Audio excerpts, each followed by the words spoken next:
রব্বি আউযু বিকা মিন হামাযাতিশ শায়াতিন আউযু বিকা রব্বি আন ইয়াহদুরুন রব্বিশরাহ লি সাদরি ওয়া ইয়াসসির লি আমরি ওয়াহলুল উকদাতাম মিন লিসানি ওয়াফকাহু কওলি।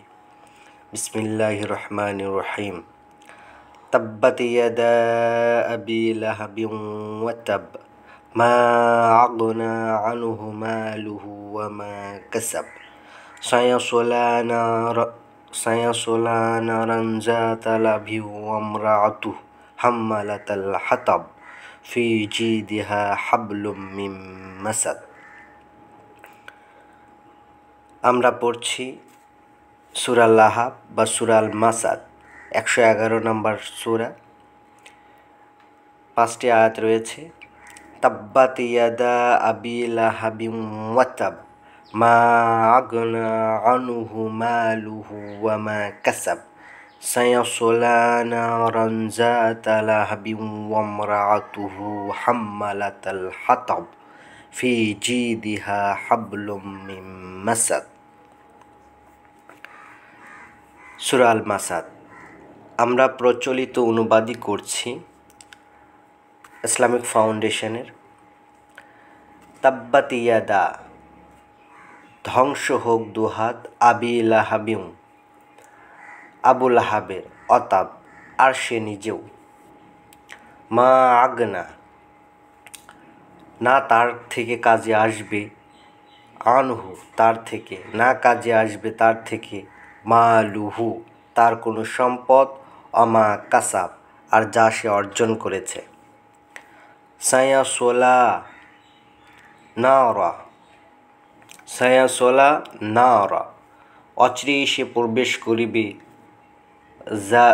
যাতা লাহাব, লেলিহান অগ্নিতে, ওয়া ইমরাতুহু, আর তার স্ত্রীও, হাম্মালাতাল হাতাব, যে ইন্ধন বহন করে, ফি জিদিহা, আর তার গলদেশে, হাবলুম মিন মাসাদ, পাকানো রজ্জু। এখানে যে আলোচনাটা করা হচ্ছে বা যে সূরাতে যে আলোচ্য বিষয়, সে আলোচ্য বিষয়টা হচ্ছে আবু লাহাব সম্পর্কিত। তো প্রচলিত অনুবাদে আমাদের অনুবাদটা এমন হচ্ছে, ধ্বংস হোক আবু লাহাবের 2 হাত এবং ধ্বংস হোক সে নিজেও। ওহার ধন সম্পদ ও ওহার উপার্জন কোনো কাজে আসে নাই, অচিরেই সে প্রবেশ করিবে লেলিহান অগ্নিতে, এবং তাহার স্ত্রীও যে ইন্ধন বহন করে, তাহার গলদেশে পাকানো রজ্জু। এখানে আবু লাহাবকে এটা বোঝার জন্য আপনাকে যেতে হচ্ছে মানবলিখিত তাফসির এবং মানবলিখিত অন্যান্য রেফারেন্সগুলোতে। এখানে আপনি কোরআনে কোথাও আবু লাহাবের কোনো ডিটেলস পাবেন না। হ্যাঁ, এটা একটা অনুবাদ হতেই পারে, তবে এটা ডাইমেনশন বেশি নয়। তাহলে এটা বোঝা যাচ্ছে এটা শুধুমাত্র আবু লাহাবের জন্য অবতীর্ণ হয়েছিল এবং এটা তার জন্য এটা খাস। কিন্তু এটা কি হতে পারে যে মহাবিশ্বের প্রতিপালকের কাছ থেকে যে বার্তাটা আসা, সে বার্তাটা এরকম ওয়ান ডাইমেনশনের হতে পারে? অসীমের জ্ঞান কি এমন হতে পারে যে যেটা ছোট্ট একটা বিষয়ে সেটা কি হয়ে যাবে, শুধুমাত্র নিঃশেষ হয়ে যাবে? তা হতেই পারে না। এবার আমরা আমাদের অনুবাদটা করছি। এই অনুবাদ যখন আপনি প্রচলিত অনুবাদটা পড়বেন, তখন প্রচলিত অনুবাদ আপনাকে 1500 বছর আগে নিয়ে চলে যাবে। কিন্তু আমরা 1500 বছর আগে যেতে চাচ্ছি না। আমরা এখনকার মানুষ, আমরা এখন থাকতে চাচ্ছি। আর আল্লাহর কিতাব, আল্লাহর আয়াত প্রতিটা দিনই নতুন, প্রতিটা সময়ই সে নতুন। সুতরাং আমরা এবার প্রচলিত অনুবাদ বাদ দিয়ে আমরা এবার আল্লাহ আমাদের যে বুঝটা দিয়েছেন সেই বুঝের ওপরে অনুবাদটা করব। এবং আপনারা অবশ্যই এটা দেখবেন যৌক্তিক কিনা। যৌক্তিক হলে গ্রহণ করবেন, না হলে প্রত্যাখ্যান করবেন। অবশ্যই সেটা আপনাদের অধিকার আছে। কেউ কারো ভার বহন করবে না। ওয়ালা তাজিরু ওয়াজিরাতুন ওয়িজরা উখরা। সুতরাং আপনার জন্য আপনিই দায়ী থাকবেন, আমার জন্য আমিই দায়ী থাকব। তাব্বাত ইয়াদা, ধ্বংসিত জন, হাত থেকে হাতে। আবি লাহাব, প্রজ্বলনের পিতা। অতাপ, আর ধ্বংস। তাব্বাত ইয়াদা, ইয়াদা ধ্বংসিত জন, হাত থেকে হাতে। আবি লাহাব প্রজ্বলনের পিতা। অতাপ, আর ধ্বংস। তাহলে ধ্বংসিত জন, হাত থেকে হাতে, অর্থাৎ বংশ পরম্পরায়, প্রজ্বলনের পিতা আর ধ্বংস। মা, আর না, আগনা কাজে আসছে, আনহু তার থেকে। মালুহু তার সম্পদ, আমা কাসাব আর যা সে অর্জন করেছে। সায়াসোলা নারা, সায়াসোলা নারা শীঘ্রই সে প্রবেশ করতে যাচ্ছে অগ্নিতে। শীঘ্রই সে প্রবেশ করতে যাচ্ছে অগ্নিতে। যাতা লাহাব যা তপ্তময়। ওয়া আমরাআতুহু আর তার সাথে তার সহধর্মিণীও, তার সাথে তার স্ত্রীও। হাম্মালাতাল হাতাব যোগানদাতা কাষ্ঠখণ্ডের। তার সাথে তার স্ত্রীও, যে যোগানদাতা কাষ্ঠখণ্ডের অর্থাৎ ইন্ধনের। ফি জিদিহা আর তার গলায়, তার গ্রীবায় অর্থাৎ তার স্ত্রীর গ্রীবায়। হাবলুম মিন মাসাদ পাকানো মোটা রশ্মি, পাকানো শক্ত রশ্মি। তাহলে এবার অনুবাদটা এরকম হচ্ছে, ধ্বংসিত জন, হাত থেকে হাতে অর্থাৎ বংশ পরম্পরায়, প্রজ্বলনের পিতা মানে ধ্বংসের পিতা আর কি। অল্লাহাব আর ধ্বংস। ধ্বংসিত জন বংশ পরম্পরায় বা হাত থেকে হাতে অর্থাৎ বংশ পরম্পরায়, ধ্বংসের পিতা আর ধ্বংস। মা আগনা না কাজে আসছে, আনহু তার থেকে। মা লুহু তার সম্পদ, অমা কাসাব আর যা সে অর্জন করেছে। সায়াসোলা নারা আর শীঘ্রই সে প্রবেশ করতে যাচ্ছে অগ্নিতে। যাতা লাহাব যা তক্তময়। আমরাআতুহু আর তার সাথে তার স্ত্রীও। হাম্মালাতাল হাতাব যে যোগানদাতা সেই কাষ্ঠখণ্ডের অর্থাৎ ইন্ধনের। সে যে পুরাচ্ছে, সেই পুরাণের জন্য ইন্ধনের যোগানদাতা হচ্ছে তার স্ত্রী। ফি জিদিহা আর তার গ্রীবায় অর্থাৎ তার স্ত্রীর গ্রীবায়। হাবলুম মিন মাসাদ পাকানো মোটা রশ্মি, পাকানো মোটা শক্ত রশ্মি। আচ্ছা, এখন আমরা যে অনুবাদটা করলাম, আল্লাহ আমাদের যে বুঝটা দিয়েছেন সেটা কিন্তু আমরা এমনি এমনি করিনি। এর রেফারেন্সটাও আমরা আপনাদের দিচ্ছি।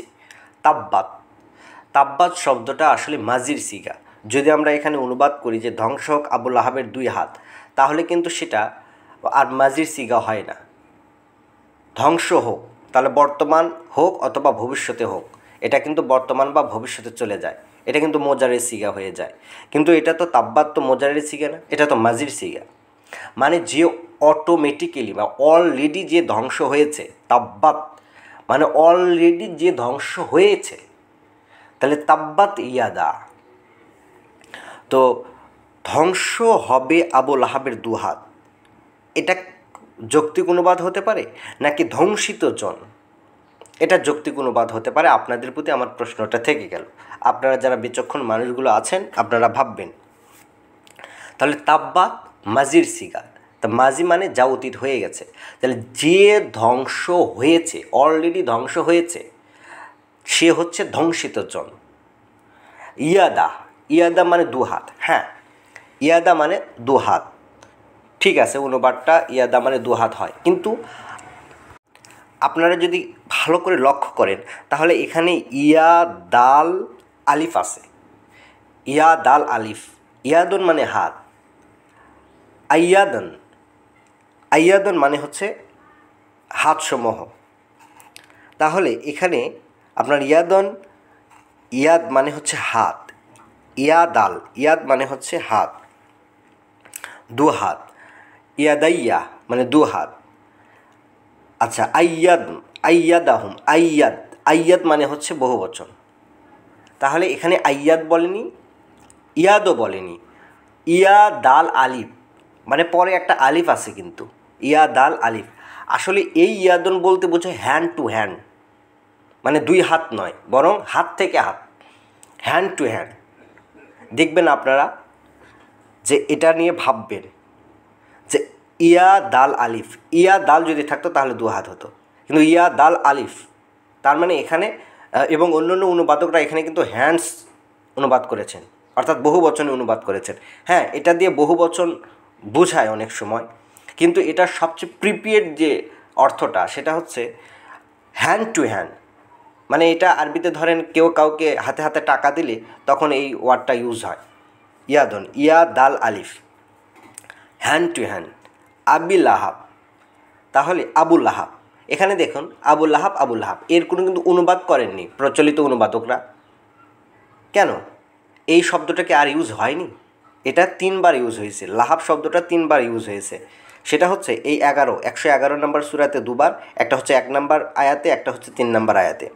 3 নম্বর আয়াতে লেলিহান অগ্নিশিখা অনুবাদ করেছেন, অন্যান্যরা অনুবাদ করেছেন আগুনের শিখা। আবার এটার আরেকটা রেফারেন্স হচ্ছে, আপনারা রেফারেন্সগুলো লিখে নেবেন, 77-এর 31, 77-এর 31 দেখুন, অনুবাদকরা অনুবাদ করেছেন অগ্নিশিখা। তাহলে 77-এর 31-এ অগ্নিশিখা, 111-র 3-এ অগ্নিশিখা, আর 111-র 1-এ এটা একটা নাউন হয়ে গেল, প্রপার নাউন হয়ে গেল।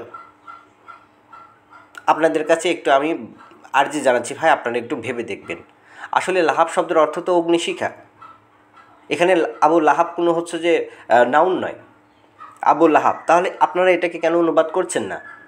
আপনারা জাকাতকে অনুবাদ করছেন না, জাকাত জাকাত রাখছেন, সালাত অনুবাদ করছেন আবার নামাজ হিসেবে, আবার সিয়ামকে আপনারা অনুবাদ করছেন রোজা হিসেবে, আপনারা সালাতকে আবার আপনারা জাকাতকে আপনারা হচ্ছে অনুবাদ করেন না কেন? জাকাতকে অনুবাদ করলে প্রবলেম কি? আবার এখানে আপনারা লাহাবকে অনুবাদ করছেন না, কিন্তু আমরা লাহাবের অনুবাদ করব। লাহাব শব্দের অর্থ হচ্ছে অগ্নিশিখা বা প্রজ্বলন, প্রজ্বলন, অগ্নিশিখা, আগুনের শিখা, বা আপনার হচ্ছে যে তপ্তময়, উষ্ণ, গরম, এইরকম।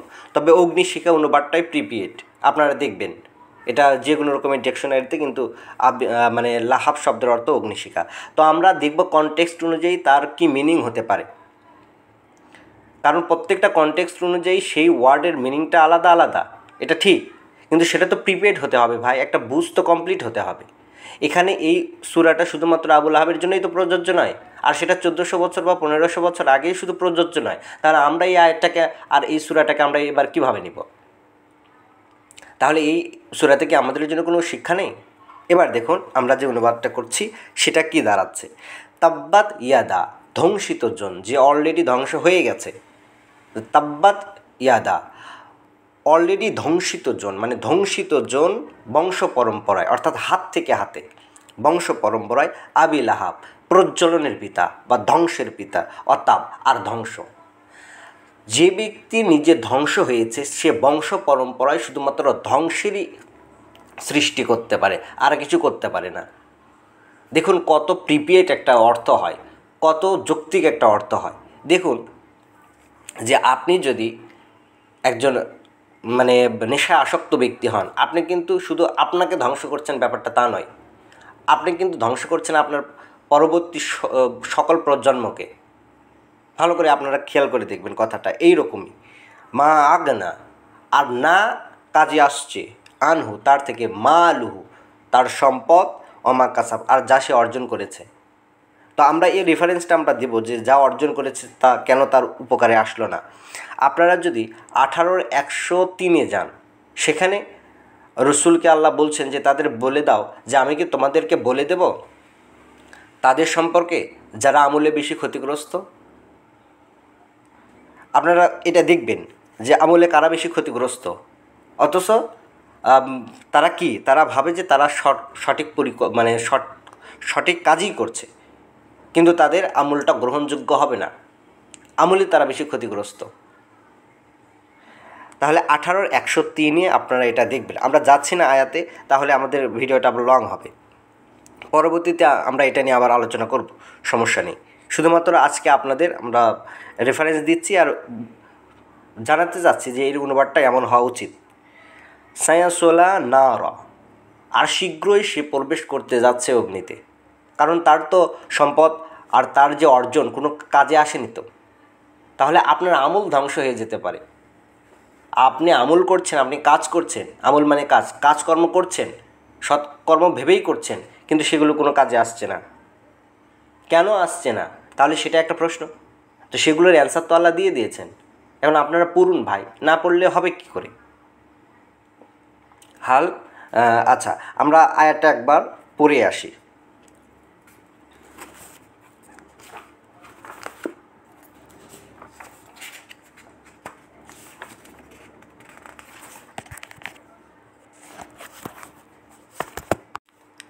কুল হাল নুনাব্বিউকুম, বলো আমি কি তোমাদেরকে সংবাদ দেব, বে আখসারিনা আমালা, কর্মে কারা অধিকতর ক্ষতিগ্রস্ত, আল্লাযিনা দল্লা সাআয়ুহুম, যাদের সকল রকমের প্রচেষ্টা ব্যর্থ হয়েছে, ফিল হায়াতুদ দুনিয়া, এই পার্থিব জীবনে, ওহুম ইয়াহসাবুনা, আর তারা মনে করছে, আন্নাহুম ইহসিনুনা সুনআ, যে তারা যা করছে তা সঠিক কাজই করছে। তাহলে আমি কি তোমাদেরকে সেই সংবাদটা দিব যারা আমলে বেশি ক্ষতিগ্রস্ত, তারাই যাদের সমস্ত পরিশ্রম পণ্ড হয়েছে এই পার্থিব জীবনের জন্য,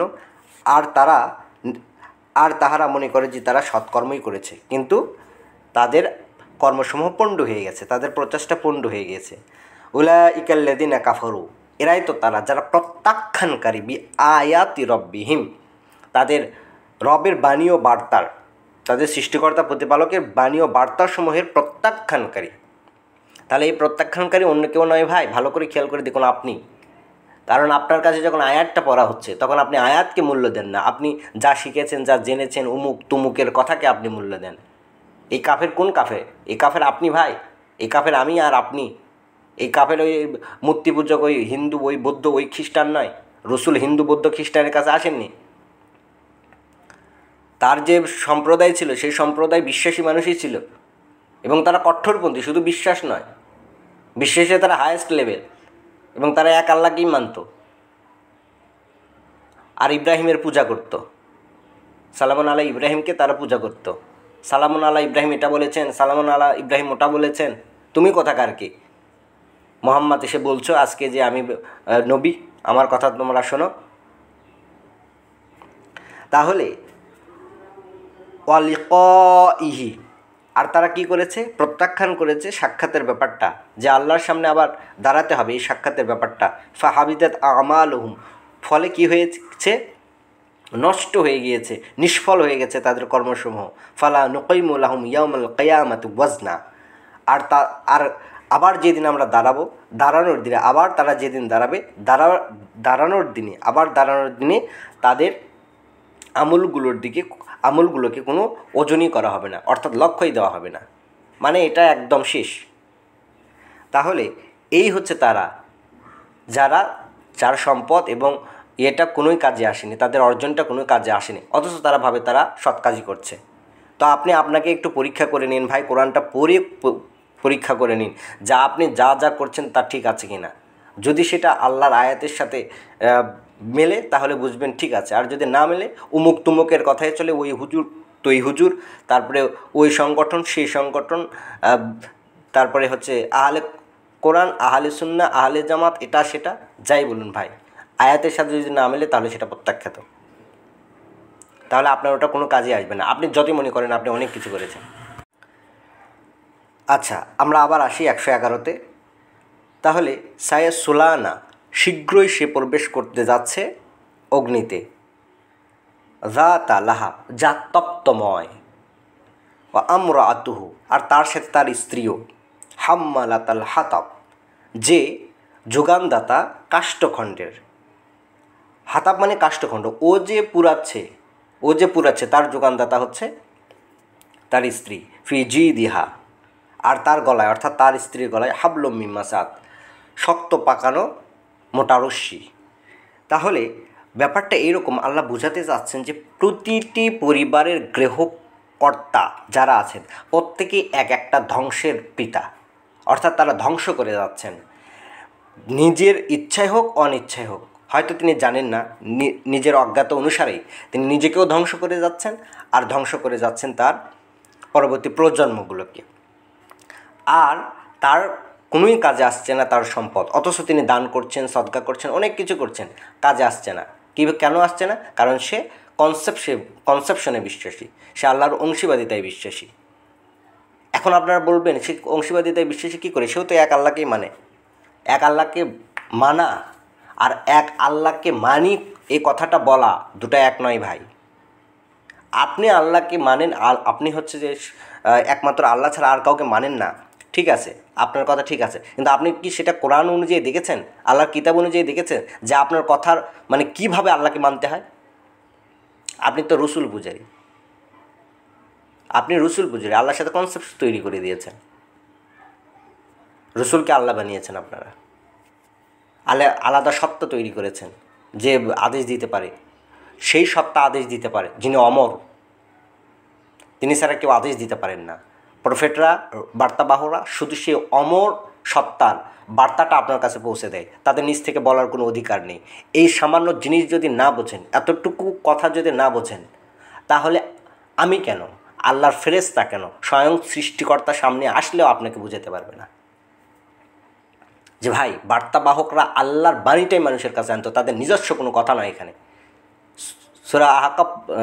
সূরা হাক্কা পড়ে দেখুন না, রসুলকে কি বলছেন, যদি সে বানিয়ে কোনো কথা বলতো একদম জিভ টেনে ছিঁড়ে ফেলতো আল্লাহ, ডান হাত ধরতো আর তার গণ্ডদেশ একদম কর্তন করে দিত। আচ্ছা, তাহলে ফি জিদিহা হাবলুম মিন মাসাদ। তো এখানে এই যে প্রতিটি পরিবারের যে গৃহকর্তা আছে, সেই গৃহকর্তা তাকে ইনফ্লুয়েন্স করে তার স্ত্রী। প্রতিটা ধরেন উদাহরণস্বরূপ একজন মুশরিক, এবং নারীরা সবচেয়ে বেশি কিন্তু ধর্মপরায়ণ হয়, আপনারা এটা দেখবেন, তাদের জ্ঞান কম থাকে কিন্তু তারা ধর্মপরায়ণ বেশি। যেমন একজন হচ্ছে যে হিন্দু ধর্মাবলম্বীতে গিয়ে দেখেন কয়েকজন পুরুষ সিরিয়াস আর কতজন নারী সিরিয়াস, প্রত্যেকটা গৃহকর্তাকে উৎসাহিত করে তার গৃহকর্ত্রী। তাহলে গৃহকর্ত্রী যদি ভুলে থাকে তাহলে গৃহকর্তাও ভুলে থাকবে, আর গৃহকর্তাও যদি ভুলে থাকে তাহলে গৃহকর্ত্রীও ভুলে থাকবে। তাহলে তারা যে প্রচলিত যে কাজগুলো করছে, তারা যে ধর্ম পালন করছে, কেউ মূর্তি পূজা করছে, কেউ হচ্ছে রাসূল পূজা করছে, এই যে একজন আরেকজনকে সহযোগিতা করছে, তাহলে একজন নিজেকে ধ্বংস করছে। শিরকই হচ্ছে নিজেকে ধ্বংস করা। কোরআন পড়ে দেখবেন শিরক মানেই হচ্ছে নিজেকে ধ্বংস করা। আল্লাহ বলেছেন তারা নিজেরা নিজেদের প্রতি অবিচার করেছে, অর্থাৎ তারা অংশীবাদিতায় বিশ্বাস করেছে বা অংশীবাদিতার কনসেপ্ট তৈরি করেছে, যার কারণে তারা নিজেরাই নিজেকে ধ্বংস করেছে। কারণ তারা তো কথা দিয়ে এসছে আল্লাহকে যে এক আল্লাহ ছাড়া কাউকে মানবে না। সূরা আরাফ 7-172, আলাস্তা বিরব্বিকুম, আমি কি তোমাদের প্রতিপালক নই? কলু বালা, হ্যাঁ অবশ্যই, শাহিদ না, আমরা সাক্ষ্য দিচ্ছি। তখন আমাদের পরস্পরের ওপর সাক্ষ্যটা নেওয়া হয়েছে। তাহলে এই যে অন্যায়, এটাই হচ্ছে সবচেয়ে বড় অন্যায়। তাহলে গৃহকর্তা যদি ভুলে থাকে, গৃহকর্ত্রী ভুলে থাকবে, মানে সে তো তাকে আর সাহায্য সহযোগিতা করতে পারবে না, সে যা করবে সেও তাই করবে। ফলে একজন ভুলে থাকলে আরেকজনও ভুলে থাকে। সেই জন্য আল্লাহ বলছেন যে একজন ধ্বংস করে যাচ্ছে আর আরেকজন কি করছে, সে ধ্বংস করার জন্য যোগান দিচ্ছে। সে যোগানটা কি? দেখো, তুমি পূজা করলা না, এই পূজা করলা না, সেই পূজা করলা না, তারপরে হচ্ছে আমাদের মানে পরিবারের ভালো হবে না, মঙ্গল হবে না, তুমি মানে কি মাকে, দুর্গা কালী এটা ওটাকে, যাই হোক, আমি তাদেরকে অসম্মান করছি না, আমি বলছি যে এটা। আবার একই জিনিস দেখুন, আর রসুলকে, হ্যাঁ রসুলকে হচ্ছে সম্মান করতে হবে, এটা করতে হবে, ওটা করতে হবে, রাসূলের ওই হাদিস মানতে হবে, সে হাদিস, ভাই রাসূলের হাদিস এই কিতাব, এই কথাগুলো কার মুখ দিয়ে বের হয়েছে? রসুলের মুখ দিয়ে বের হয়নি, তাহলে এটা কওলে রসুল নয়, এটা রসুলের হাদিস নয়। আর হাদিস শব্দটা কোরআনে কতবার আছে জানেন? 32 বার আছে। আচ্ছা, আর ফি জিদহা, আর তার গ্রীবায় হাবলুম মিন মাসাদ, মোটা পাকানো রশ্মি। আল্লাহ অন্য একটা জায়গায় বলেছেন, আমার এই মুহূর্তে আরেকটা রেফারেন্স মনে নেই, যে আমি তাদের গলায় কণ্ঠবেড়ি পরিয়ে দিয়েছি, ফলে তারা কি করতে পারে না, মানে মাথাটা নিচু করতে পারে না। তাহলে এখানে বুঝটাকে বলা হচ্ছে, আল্লাহ বলছেন যে যারা হচ্ছে যে মানে অংশীবাদিতায় বিশ্বাস করে বা আল্লাহকে প্রত্যাখ্যান করে, আল্লাহকে বিশ্বাস করে কিন্তু তারা, কিন্তু আল্লাহকে প্রত্যাখ্যান করে মানে তার বাণী ও বার্তাকে প্রত্যাখ্যান করে। আল্লাহ বলছেন আমি তাদের গ্রীবায় একদম কণ্ঠবিরি পরিয়ে দিয়েছি। ফলে তারা কি করতে পারে না, মাথাটা নিচু করতে পারে না, মানে তারা সাবমিশনটা প্রদর্শন করতে পারে না, তারা নিজেদের বুঝি তাদের কাছে সব। তো এখানে সেই কথাটাই বলা হচ্ছে, প্রথম অবস্থায় নাজিল হওয়া সূরা। তো এখানে আল্লাহ বলছেন তাদের মোটা রশ্মি পরায় দিয়েছি, আর পরবর্তীতে আল্লাহ বলছেন এই যে কণ্ঠবেরি পরিয়ে দিয়েছি। তো এটা আসলে এই জন্যে যে এতে তারা কি করতে পারে না, তাদের হচ্ছে যে সাবমিশনটা প্রদর্শন করতে পারে না, তারা যে ভুলে আছে এই জিনিসটাই বুঝতে পারছে না। দেখুন আপনি যে ভুলে আসছেন এটাই যদি আপনি বুঝতে না পারেন তাহলে আপনি সেখান থেকে সতর্ক হবেন কি করে ভাই? সেই জন্য উদাত্ত আহ্বান জানাচ্ছি ভাই, পড়ুন 8-29 দেখুন আল্লাহ বলছেন যে যদি তারা 8-29 আনফালের 29, যদি তারা কি করে মানে তাকওয়া দেখাতে পারে, যদি তারা তাকওয়া দেখাতে পারে তাহলে আমি তাদের গিফট হিসেবে, পুরস্কার হিসেবে তাদের দেব ফরকানা, অর্থাৎ সত্য মিথ্যা নির্ণয়ের জ্ঞান। তাহলে আপনি যদি তাকওয়া দেখাতে না পারেন, তাকওয়া মানে হচ্ছে এক স্রষ্টার প্রতি বিশ্বাস রেখে তাকেই শুধুমাত্র মানার প্রচেষ্টাকে তাকওয়া বলা হয়। স্পষ্ট করে বলি, স্পষ্ট করে একদম ক্লিয়ার করে ভাই বোঝেন, রসুল বা রসুলগণ বার্তা বাহকরা নিজস্ব কোনো ক্ষমতা রাখেন না কোনো আদেশ বা নিষেধের আদেশ করতে বা নিষেধ করতে। তারা সেটিই বলেন যেটা আল্লাহ প্রদত্ত। সুতরাং তাকে মানা মানে আল্লাহকে মানা। তার অর্থ এই নয় যে তার নামে বানানো অন্য কথা, উমুক তুমুকের কথা সেটা আল্লাহর কথা। এতটুকু যদি আপনার সেন্স না থাকে যে কোনটা আল্লাহর কিতাবের কথা আর কোনটা হচ্ছে মানুষের বানানো কথা, পড়েও যদি বুঝতে না পারেন, আর বুঝতে পারবেন কখন, যখন আপনি সাবমিশন দেখাতে পারবেন তখন আপনি বুঝতে পারবেন। আল্লাহ তখন আপনাকে সেই জ্ঞানটা দিবে সত্য মিথ্যা নির্ণয়। তো এতটুকু যদি এই দুই বইয়ের মধ্যে পার্থক্য যদি আপনারা বুঝতে না পারেন তাহলে ভাই কি আর বলবো, তাহলে আপনাদের বা এই রকম মানুষকে আগুনে পোড়ানোই ভালো। আল্লাহ এমনি পোড়াবেন না। যেই সামান্য জিনিসের যে পার্থক্য সৃষ্টি করতে পারে না, আমিই তো সৃষ্টি করেছি, আল্লাহ তো সৃষ্টি করেছেন ভালো এবং মন্দ। তিনিই তো সৃষ্টি করেছেন আপনাকে, মানে গাইড বুক দিয়েছেন, আবার সাথে জঞ্জালও দিয়েছেন। 22-52 পড়ুন, এগুলো আল্লাহ তৈরি করে দিয়েছেন এই বিভ্রান্তিগুলো, কারণ আপনাকে তো বেছে নেবে ভাই, পরীক্ষা করে নেবে। বোঝেন না কেন? পরীক্ষা সহজ হলে সেটার পরীক্ষা থাকে না, সেটা অটো পাস হয়ে যায়। সুতরাং এই পরীক্ষা দিয়ে আপনাকে যেতে হবে, এই পরীক্ষার মধ্য দিয়ে আপনাকে যেতে হবে। তাই আপনি নিজেকে নিয়ে ভাবুন। আর এই বিভ্রান্তিগুলো আপনি এখন বলবেন যে অমুক, তাহলে এত বছর শত বছরের মানুষগুলো সব ভুল কথা, যে হ্যাঁ তারা ভুল। কোরআন পড়ে দেখুন, আপনাকে আল্লাহ কিতাব দিয়েছেন, আপনার সামনে এখন কিতাব আছে, এবার আপনি কোনো আর প্রশ্ন করতে পারবেন না। আপনি পড়তে না পারলে আরেকজনকে দিয়ে পড়িয়ে নিন, আরেকজনকে গিয়ে বলুন ভাই প্রতিদিন আমাকে এক রকম করে অনুবাদ একটু শোনাই দিন তো। কতক্ষণ লাগবে এক অনুবাদ শোনাই দিতে? বড়জোর 10 মিনিট 15 মিনিট। প্রতিদিন আপনি যান, একজনের কাছে যান, আরেকজনের কাছে যান, আপনি যদি নিজে পড়তে না পারেন। কিন্তু আপনার কীভাবে আপনি দায় এড়াতে পারেন ভাই? আচ্ছা যাই হোক, তো আমরা এখানে অনুবাদটা করলাম যে ধ্বংসিত জন হাত থেকে হাতে, অর্থাৎ বংশ পরম্পরায় আবি লাহাব ধ্বংসের পিতা আর ধ্বংস, আর কাজে আসছে না তার থেকে তার কোনো সম্পদ আর তার কোনো অর্জন। সেটাও আপনাদের দেখালাম 18-103। এবং অন্য এক জায়গাতে আছে যে যারা কাফের প্রত্যাখ্যানকারীরা সম্পদ ব্যয় করে মানুষকে আল্লাহর পথ থেকে বিরত রাখতে। তা আপনারা ভেবে দেখুন, আপনার সম্পদগুলো কি আল্লাহর আয়াত প্রচারের জন্য ব্যবহার করছেন, নাকি ইসলাম নামক এই জগা খিচুড়ি প্রচারের জন্য ব্যবহার করছেন? আপনার টাকা আপনি কার হাতে তুলে দিচ্ছেন? আর আল্লাহ কোথায় দিতে বলছিল? আল্লাহ দিতে বলছিল ওই অসহায় মানুষটাকে, কিন্তু আপনি দিয়েছেন আহলে কোরআন আহলে হাদিস এদের হাতে তুলে। দায়টা আপনার ভাই। রব্বানা আমান্না বিমা আনজালতা ওয়াত্তাবা'না রাসূলা ফাকতুবনা মা'আশ শাহিদিন।